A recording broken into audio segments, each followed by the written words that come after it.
Welcome back, everyone. This is Jface Games, and what we're talking about today is Mothership, the RPG. I think this won some awards just like last year or maybe the year before. If you're new to the channel, what we're doing on Jface Games is we are going to build an RPG eventually. What we're doing before that is we're going through a bunch of different RPGs that have influenced me, that I like, that I've enjoyed, and we're picking out the main features that are influential to me. You might not be influenced in them, or maybe you've not heard of them, so hopefully this is new for you. And we're going to go through some RPGs, then we're going to go through some board games, then we're going to mash it all together, and we're going to see what we like and what we don't like and try and create our own RPG. So today we're talking about Mothership. Mothership is awesome. It is a, think about Aliens or Alien, or any of those sort of like horror, science fiction movies. And that's in essence Mothership. It's very horror driven, it's very freak out driven. There's a lot of cool stuff in here. So what we're gonna do is, let me open up my Mothership manual and we'll talk through some stuff. So first off, I'll say Mothership's manual, the actual book to the rule book, it's only like 44 pages, and it is by far, no questions, the best rulebook I've read. It is so streamlined and it is so right to the point, and it has beautiful little references back to different pages. It's very easy to read. It's one of my favorite books of all time. So that's gotta throw that out there. Oh yeah, I have it right here. One of the best rule books. So that's the first one. It is perfect. It's, like I said, streamlined, quick, funny. It's great. All right. Stress, panic, and resolve. So the whole game, it's a horror game, right? It's a horror setting. So it's all about stress, and it's all about, you know, freaking players out. So what's really cool in this game is that you've got all kinds of different stats to begin with, right? And we'll talk about the character sheets and how the character sheet is a masterpiece as well. But in essence, you have a stress level and you have a resolve level that are going to be sort of your initial like builds, right? They're going to be a part of your initial build is what's your stress level and what's your resolve, okay? Now, what happens with stress is that at different times in the game, something's going to happen, right? Something's going to happen that's going to freak you out. And whether it's, you know, a stressful scenario the DM starts to create, whether it's actual attack on you that hits, it's not about, there is health, I believe, in the game, but there's all sorts of things that could affect your stress level, right? And so anytime your ship takes a hit, here's some examples. Certain creatures or haunts, you know, creatures and haunts are the big bads. If one of them pops out, you've never seen it before, well, a possible stress increase. Going 24 hours without rest, getting knocked unconscious, all these things increase your stress. So what happens is, what's cool in this game is not only is there certain stuff that the DM will just give you stress, there's no roll, but then you also might have different checks where they say make a stress check. And you're rolling, you know, 2d10 and you're trying to figure out what happens, like, did I succeed on my roll? It's 100% scale, so it's like, you know, if you have a 30% in something, that means you have to roll under a 30%. And so, like, it's a hard game, so usually rolls, you're not good at them. And so if you've got like a, you know, 30%, that means that if you get a, you know, anywhere above 30 or 31 or higher, you then take more stress. And so this stress number starts racketing up, right? So it starts maybe at like 2, and then maybe it's at 5, maybe it gets up to 7, et cetera, et cetera. So it goes up and up. Well, at any point in time, you might have to make a panic check, okay? A panic check is then you take 2d10 and you roll them, and you're trying to get above your stress level. So if your stress level is a 5, it's not too bad. You roll 2d10, you add those together, hopefully it's above a 5.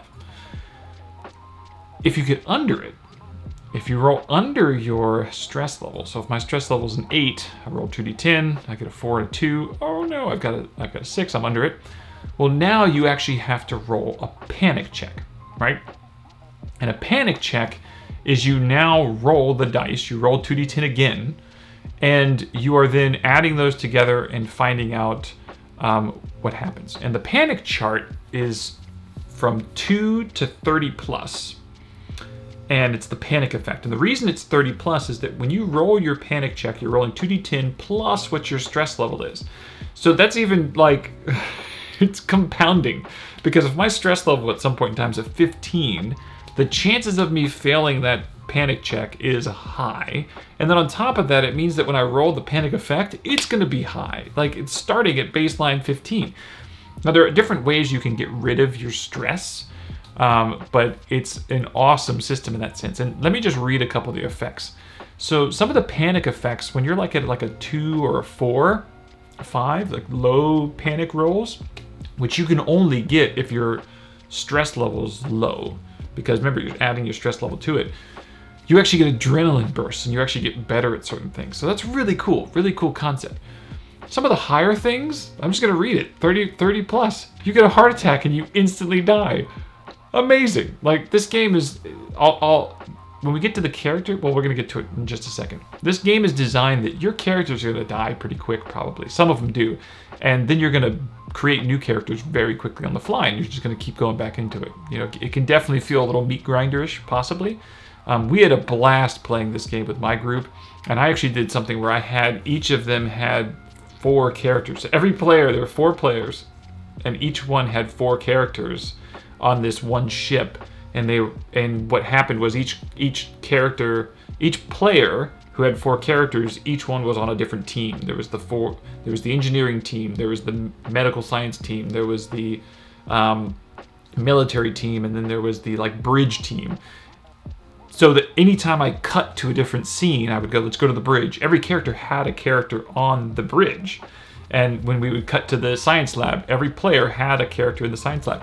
But what that also did for me as the DM is that I could start killing people off, and I had no remorse, and it was a lot of fun. We had a good time.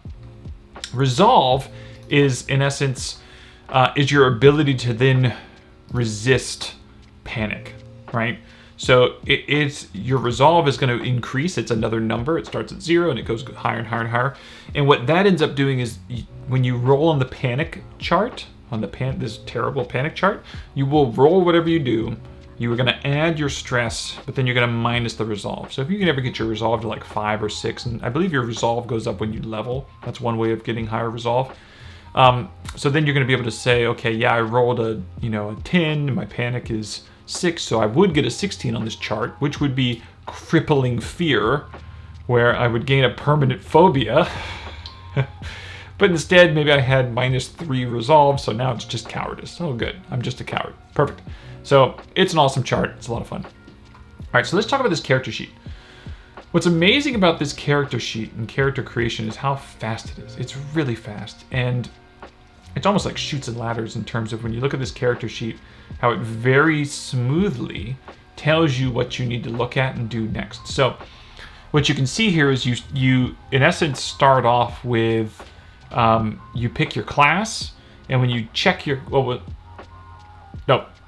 start off with your rolling your stats. And look, it guides me even because it has the 1 here. So you roll your stats, boom, boom, boom. You roll your 4 different stats. Like I said before, what you're doing is that whatever your stat is, you're going to be rolling under that on a D100 is the idea.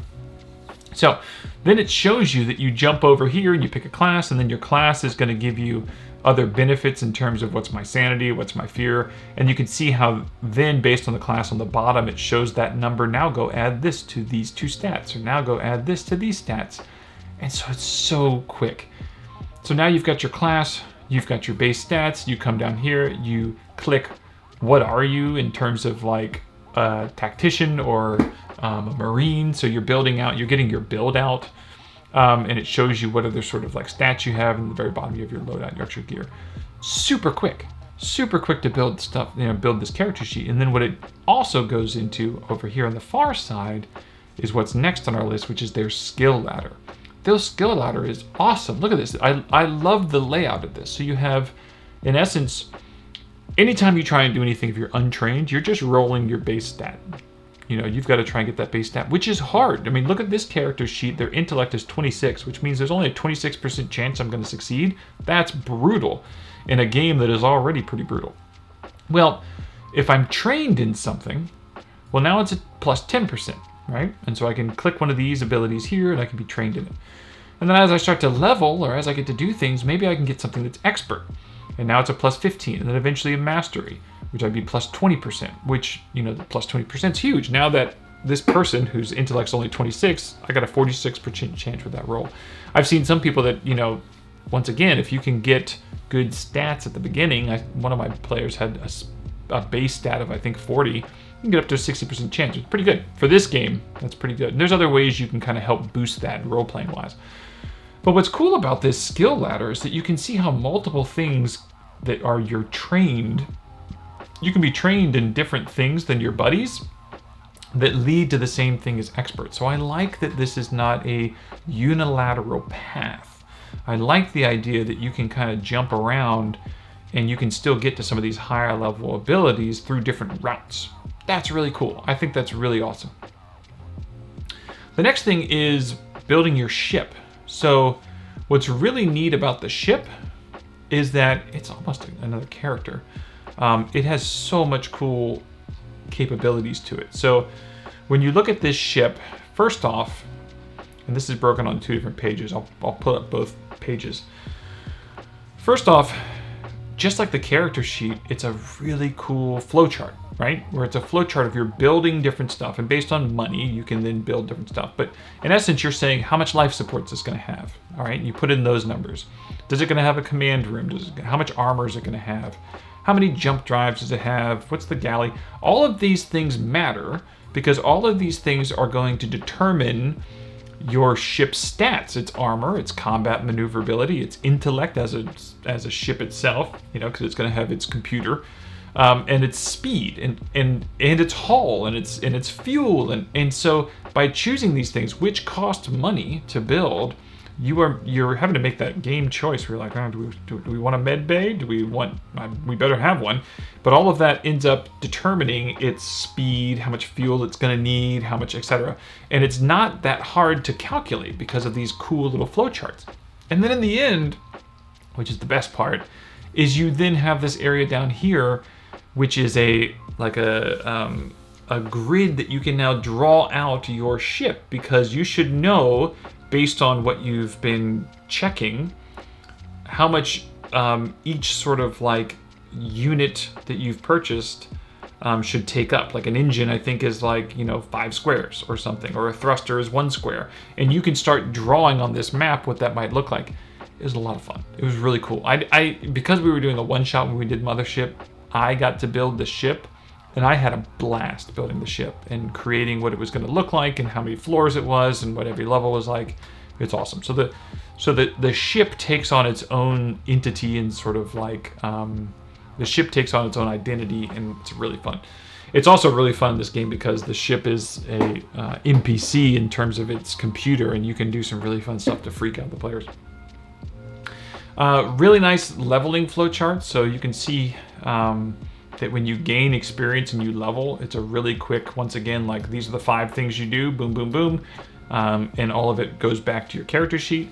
This is the nice thing, because if everyone's gotten up to like 5th level and one of the characters dies, the ability to make a 5th level character takes less than a minute. It takes less than a minute following these skill charts and rolling those dice super fast. So not only all of that's wonderful, love it to death, but then, just to make it even cooler, look at this player cheat sheet. I mean, if you want to talk about games that make it easy, I love in board games, for instance, when they have the back of the rule book has those quick references. But look at how cool this is in terms of like being able to know how this game works. I mean, the mechanics are pretty simple already. So you can see stat checks, saves, critical fails, advantage, disadvantage, opposed checks. So it gives all those definitions there. That's all the definitions I needed to play the game. And then down here, look at where the combat strategy goes. The whole idea of, are you surprised? Yes or no. Fear save, succeed or fail. Whose turn is it? It's your turn. It's not your turn, it's the monster's turn. What are the actions you can do? Do 2 of any of these. So it's just so quick and easy. This is the kind of thing I aspire to. Like, if I can create a game and then I can have this sort of flow chart, which makes it so easy for someone to kind of follow along what's happening and whose turn is it next. This is awesome. So shout out to Mothership. It's a fun RPG. I really enjoyed it. I probably there's certain areas of the game that I'd want more in my RPG that I want to build. I definitely want more, but there's a lot to be inspired by in terms of just setup, design, speed of entry in terms of Mothership. So that's Mothership.